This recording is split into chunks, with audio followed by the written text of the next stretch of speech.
Degree చేస్తున్నప్పుడు మనకుండే advantage ఏంటంటే అన్లైక్ మెడిసిన్ ఆర్ ఇంజనీరింగ్ అంత డిమాండింగ్ కోర్స్ వర్క్ ఉండదు. కొంచెం ఫ్లెక్సిబిలిటీ ఆఫ్ టైం ఉంటుంది. దాన్ని మీరు చాలా జాగ్రత్తగా యూస్ చేసుకుంటే మీకు ప్రిపరేషన్ చాలా ఈజీ అవుతుంది. సో నా అడ్వైజ్ ఏంటి అంటే, మీరు ఫస్ట్ ఇయర్లో ఉన్నారు కాబట్టి ఈ ఇయర్లో మీరు అసలు ఎగ్జామ్ ప్యాటర్న్ ఏంటి, సిలబస్ ఏంటి అండ్ క్వశ్చన్స్ ఎట్లా వస్తున్నాయి అనేది అనలైజ్ చేయండి ఫస్ట్. సో ఈ ఫస్ట్ ఇయర్ మీరు దానికి డెడికేట్ చేసి రిసోర్సెస్ ఏం యూస్ చేయాలి, కామన్ మిస్టేక్స్ ఏం జరుగుతాయి ఎగ్జామ్లో, డూస్ అండ్ డోంట్స్ అన్న దాని గురించి రీసెర్చ్ చేయండి. అండ్ సెకండ్ ఇయర్కి మీరు వచ్చినప్పటి నుంచి మెయిన్ సబ్జెక్ట్స్ ఏవైతే ఉంటాయో అవి స్టార్ట్ చేయండి.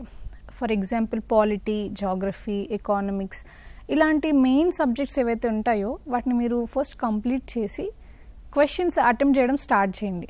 ప్రిలిమ్స్, పీవైక్యూ స్టార్ట్ చేయండి. అండ్ గ్రాడ్యువల్గా మీకు అర్థమవుతూ ఉంటుంది.